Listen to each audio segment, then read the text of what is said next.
जी बोलो। अगर फादर ने किसी गलती में बच्चे को डांटा तो मैं मदर क्या कर सकती हूँ? आपको उस वक्त जिस वक्त आपके हस्बैंड ने आपके बच्चे को डांटा है, उस वक्त कुछ ना बोलें। बच्चे के सपोर्ट में आके अपने हस्बैंड का अपोज ना करें, मत नाराज होना। हाँ, बाद में आप ये कह सकते हो कि बच्चे की इतनी गलती नहीं थी कि जितना आपने बच्चे को डांट दिया। बच्चे के सामने नहीं बोलना है। अब बच्चा आपके पास आता है तो देखो मम्मी मुझे पापा ने इतना डांट दिया है, तो आपको बहुत प्यार से समझाना है, बेटा कुछ ना कुछ तुमने गलती की होगी। वो कहेगा मैंने तो कुछ नहीं की। नहीं बेटा, वो गलती थी तुम्हारी, तो थोड़ा इस बात पर ध्यान रखो। पापा के बाद में जो पापा ने बोला उसको फॉलो करो, और उसके बाद आप अपने हस्बैंड को समझाओ। तब बच्चे पे इफेक्ट पड़ेगा कि हाँ मैंने गलती की है, इसलिए पापा ने मुझे डांटा है। पापा गलत नहीं है, मेरे पे गलती हो गई। भले ही उन्होंने गलत, कई बार होता क्या है, ऑफिस का प्रेशर है और दुनिया भर की बातें होती हैं कि गलती बिना बात के भी कई बार डांटते थे बच्चों को। तो भी आप उस वक्त अपने हस्बैंड का अपोज मत करना प्लीज। सर जैसे आप कह रहे हैं कि बच्चों को गुस्सा नहीं करना है ना, और अगर बच्चा शुरू से ही हम उसको गुस्सा नहीं करेंगे गलती हो तो वो कैसे समझेगा कि ये गलत है कि सही है? थोड़ा बहुत तो बच्चे को भी समझना पड़ेगा ना कि वो कहाँ पे गलत है। गुस्से से बच्चे नहीं समझते हैं, ये हमको लगता है। नहीं सर, जैसे गुस्सा नहीं, अगर हम थोड़ा बहुत तो बच्चों को डांटना ही चाहिए ना। बच्चों को डांट भी बताना चाहिए, प्यार भी बताना चाहिए। हाँ बिल्कुल। तो जब डांटेंगे नहीं तो फिर बच्चे को गलत का पता कैसे चलेगा? देखो, डांटना, मैं वो मारने पीटने के खिलाफ हूँ। थोड़ा बहुत बच्चे को अगर कुछ बोल भी दिया है वो कोई इशू नहीं है। उसको ये मैसेज देना है कि ये तुमने गलत किया है, लेकिन मैसेज तो हम प्यार से भी दे सकते हैं। मैसेज हर बार डांट के देना बिल्कुल भी जरूरी नहीं होता है। डांटने का मेरा मतलब ये नहीं कि वो ऐसा नेगेटिव ना हो जाए कि आपसे बात ही नहीं बताए। डांटना बिल्कुल भी जरूरी है। जैसे आप कह रहे हैं कि बच्चे अगर बॉल गंदी करता है तो करने दीजिए। हाँ, मेरे घर में कोई कमरा ऐसा नहीं है जिसमें पेंटिंग नहीं हुई हो। मेरा पूरा घर रंगा हुआ है। मैंने आज तक कभी नहीं कहा उससे पेंट होगा, जब वो थोड़ा बड़ा हो जाएगा तो हम पेंटिंग बिल्कुल, मैंने भी वही बोला है ना। लेकिन अगर बच्चा वही चीज दूसरे के घर में कर रहा है वो तो हैबिट भी बन गई ना उसकी। कितना बड़ा बच्चा है? मेरा 5 साल का होगा। बचपन से ही आपको उनको बताना भी होगा कहाँ सही है कहाँ गलत है। ये बचपन से अगर बच्चों को बताओगे ना कि बेटा वहाँ नहीं करते हैं, ऐसा नहीं है बच्चे 5 साल का बच्चा समझदार बन जाता है, समझदार होता भी है। आप उसे ये बताओ कि यहाँ नहीं करते बेटा, ये अंकल का घर है, घर जाकर कर लेना, वो मानेगा बात आपको। ऐसा नहीं अगर आप बोलोगे आंटी का घर है, आंटी घर को गंदा नहीं करती बेटा, आंटी का घर है यहाँ नहीं करना करते, आप घर पर कर लेना, वो मान जाएगा। आप कह के देखो सर, ये तो आज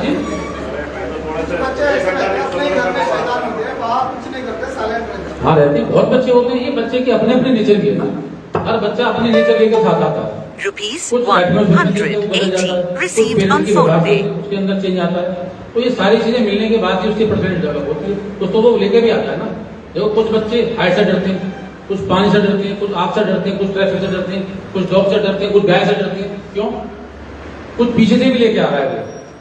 पीछे का मतलब आप समझ रहे ना, पीछे से ये सपोज कीजिए कहीं अर्थक्वेक आ गया, कोई बिल्डिंग पर खड़ा होगा, उस वक्त अगर वो गया है तो हाइट से डर लगेगा। किसी का पानी के टाइम पे जिस टाइम बाढ़ आ रही है, इस तरह की ट्रेजेडी होती रहती है। तो कौन कैसे हमारे पास बच्चा आया है हमको नहीं मालूम है।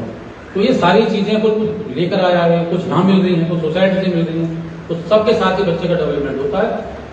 हमारी कोशिश रहनी चाहिए कि बच्चे की क्वालिटी के साथ उसको पॉलिश करते हुए, उसको एक्सप्लोर करते हुए, जहाँ बच्चे का इंटरेस्ट है उसको निखारते हुए हम उसको सक्सेस की तरफ ले जाएं। हैप्पी हो सर, मैं कुछ कहना चाहती हूँ। बिल्कुल बोलो मैम। सर सबसे पहले तो ये कि जो भी आपने अभी तक बोला है ना, मैं 100% आपसे सेटिस्फाई हूँ। बिल्कुल आपने सही बोला है कि प्यार से दुनिया जीती जा सकती है। तो मेरा क्वेश्चन केवल अपने छोटे बच्चे को लेके है, 3.5 साल का है वो, थोड़ी जीद है सर, थोड़ी उसके अंदर बस जीद। अच्छा, उसके लिए मुझे क्या करना चाहिए? बच्चे जिद्दी सभी के होंगे, देखो उनमें उनका भी है। क्यों है जिद्दी? जिद है क्या? जिद सर ये नहीं, है, मैं बताता हूँ, आपने क्वेश्चन बता दिया, मैं आपको आंसर दे रहा हूँ। हमने कोई बात बच्चे ने हमसे बोला और हमने उसको नहीं माना, उसने फिर बोला हमने उसको फिर नहीं माना। अगर हम किसी की बात नहीं मान रहे, वो लगातार रिपीट कर रहा है, ये तो जिद है। बच्चे को जिद्दी हम बना रहे हैं। अगर उसकी बात को आप मान सकते हो, एक लिमिट में है वो, तो मान लो। और अगर वो माने जाने वाली बात नहीं है तो उसके माइंड को अपनी एक्टिविटी के साथ उसको डाइवर्ट करें। लेकिन अगर वो डाइवर्ट भी नहीं हो रहा है और वो आपके कैपेसिटी में भी नहीं है, तो आप कुछ नहीं कर सकते उस वक्त। उसको समझा सकते हो, टाइम दे सकते हो उसको, सपोज किसी के 2 दिन 4 दिन बाद। लेकिन अगर आप उसको तब भी नहीं कर पा रहे हो तो बच्चा या तो उस टाइम पे वो भूल जाएगा, तो माइंड आपने डाइवर्ट कर दिया है।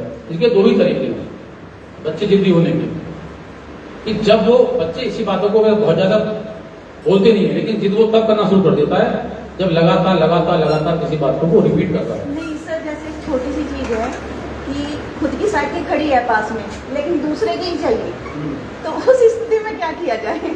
जो मैं बताया था ना, जो बेटा मेरे से हक कर रहा था कभी, जी जी। वो ऐसे ही करता था। वो अपनी उसे बॉल का बहुत शौक है, आज भी है।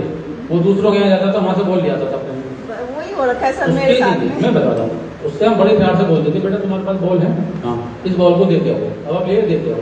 जब उसको ये पता चला कि हर बार बॉल मम्मी वापस करा देती है, पापा वापस करा देते हैं, लाना बंद कर दिया। फिर उसने लाना बंद कर दिया। बच्चे को जिद्दी के लेवल तक मत पहुंचने दो, उस लेवल तक जाने मत दो उसको, क्योंकि आपको मालूम है, आप मदर हैं, फादर हैं, आपको मालूम है कि ये किस लेवल पर जाकर जिद करना शुरू कर देगा।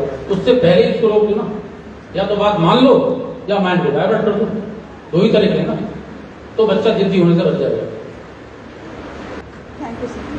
कंप्लेन होती है, मेरा बच्चा वहाँ बैठा होता है, वो ऐसा फील करता है जैसे सर 18 प्लस होगा, तो उसकी मुट्ठी बंद होगी, एक्सप्रेशन ऐसे होगा, कुछ भी तोड़ सकता है। वो फील करता है कि मेरी कंप्लेन की जा रही है। मैं अपनी वाइफ को रेगुलरली ये कह रहा हूँ, कुछ दिन से ऑब्जर्व कर रहा हूँ कि इसके सामने से कंप्लेन मत करो।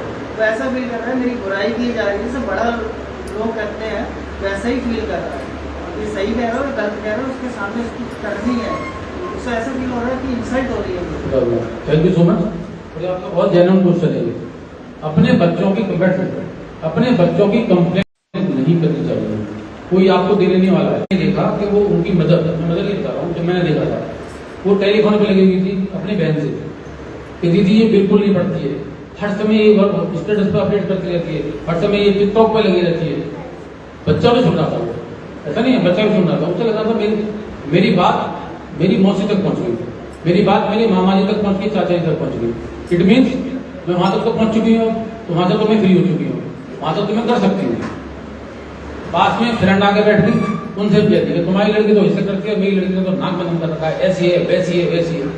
मेरा कहना ही है बच्चों के अंदर भी सेल्फ रेस्पेक्ट होती है, उनकी रेस्पेक्ट, उनकी फीलिंग का मतलब उनकी फीलिंग का रेस्पेक्ट करना चाहिए।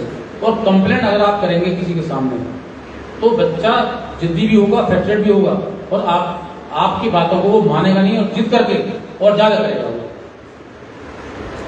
उसको सिर्फ वही तरीका है, किसी के सामने कहने की कोई जरूरत नहीं है। मैंने उनको एक बुक दी जाकर सक्सेसफुल पेरेंटिंग की, मैंने पूछा कर इस बुक को लोग पढ़ो। बच्चों की कंप्लेंट कभी भी किसी के सामने अपने मम्मी पापा से भी नहीं करनी चाहिए, अपने भाई से भी नहीं करनी चाहिए, अपनी सिस्टर से भी नहीं करनी चाहिए।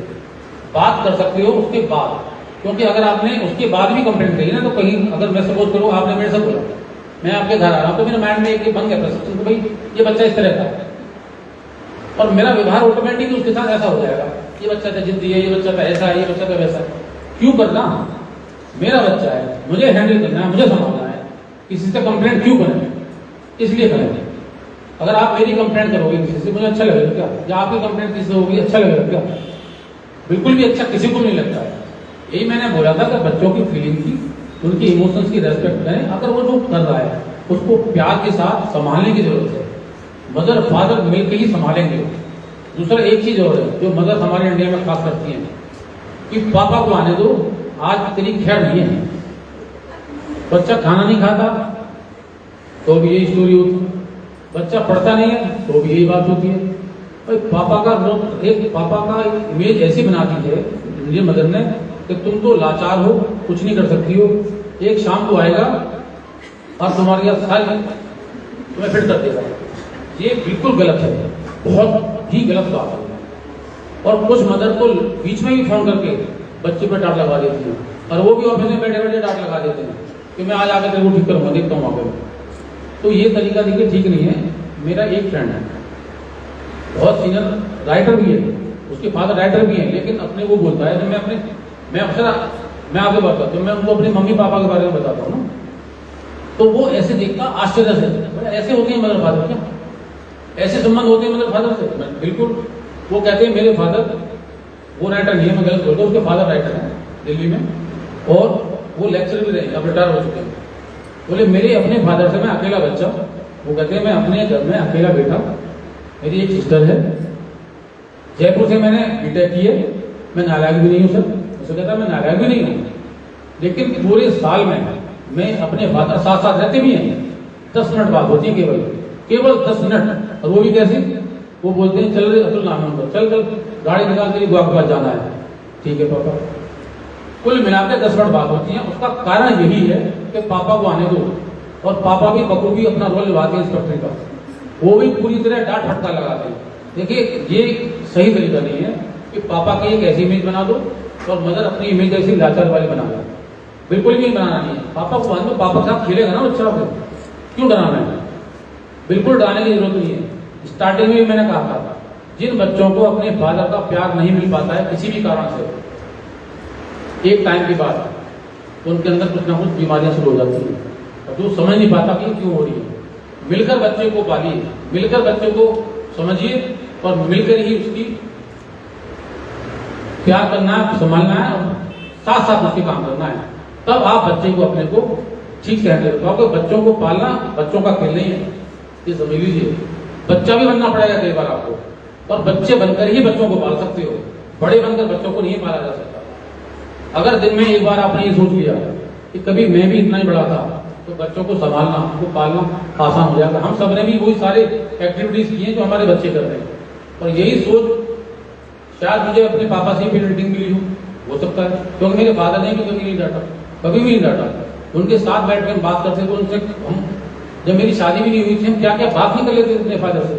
शायद उसी का उन्हीं, अगर आज मैं जो भी हूँ, मैं मम्मी पापा की अपब्रिंगिंग का जो रिफ्लेक्शन है मेरे अंदर क्या है बताइए।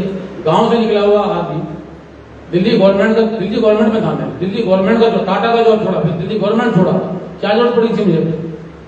मैं तो सही चल रहा था सब कुछ मामला, लेकिन जहां मन नहीं लगा छोड़ दिया। हैप्पीनेस पे मेरा पहले से फोकस रहा, आज भी फोकस है। जहां खुशी नहीं मिलती वहां रहता ही नहीं है। और आज मेरा ये मिशन है कि जितने भी हमारे स्कूल हैं, जितने भी हमारे बच्चे हैं, जितने भी हमारे पेरेंट्स हैं, अगर मैं कितना भी कंट्रीब्यूट कर सकता हूँ, वो लाइफ में हैप्पी है।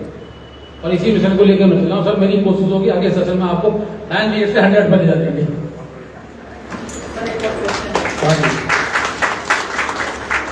स्कूल में भी सीखा है, शेयर करना सिखाया जाता है, घर पे भी हम सिखा रहे हैं, कोई भी चीज़ें शेयर करनी है। और हमारा बच्चा क्या कर रहा है, अब उसे क्या समझाया है, वो क्या करता है, कहीं पर केक खाए वो क्या करेगा, उसी के साथ खाएगा, एक ही प्लेट में शेयर कर लो, तो गलत है। अब उसे कैसे समझाऊँ, पैक्ड फूड शेयर करना है या इसमें से प्लेट में से शेयर करना है, कैसे समझाऊँ? ये प्रॉब्लम आ रही है। बच्चा कितना बड़ा है? बच्चा 4 साल का है, नर्सरी में। शेयरिंग वो आप ही से सीखेगा, क्योंकि आप मदर फादर ही रोल मॉडल है। बच्चे, इतना छोटा बच्चा का कनेक्शन 2 जगह होता है, स्कूल में और अपने पेरेंट्स के साथ। स्कूल और पेरेंट्स से वो जो देखेगा, जो सुनेगा, वो वही कॉपी करेगा।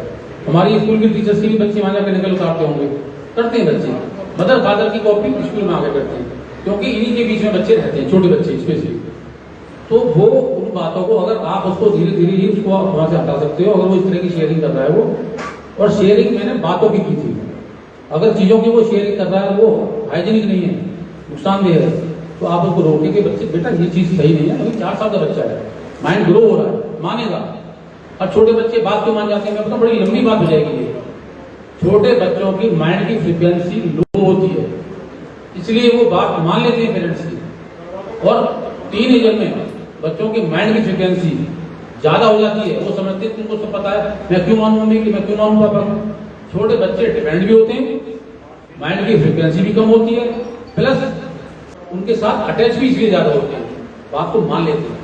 4 साल का बच्चा है, जैसा चाहोगे मोल्ड कर लोगे, लेकिन प्यार के साथ ही, और करके दिखाना होगा आपको, जो चाहते हो रोल मॉडल बनना होगा।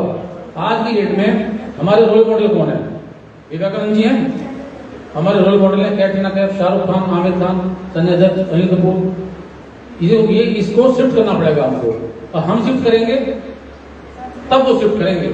हम टीवी पर, हम यूट्यूब पर, हम फेसबुक पर स्पेशली बच्चों के साथ इसी तरह की मोटिवेशनल चीज दिखेंगे तो हमारे रोल मॉडल बदलेंगे, और वो आपको रोल मॉडल जिस दिन मानना शुरू कर देगा, ये सब चीजों को वो आपको फॉलो करना शुरू कर देगा। ये जो शेयरिंग की प्रॉब्लम है, ये प्रॉब्लम है ऑटोमेटिक खत्म हो जाएगी।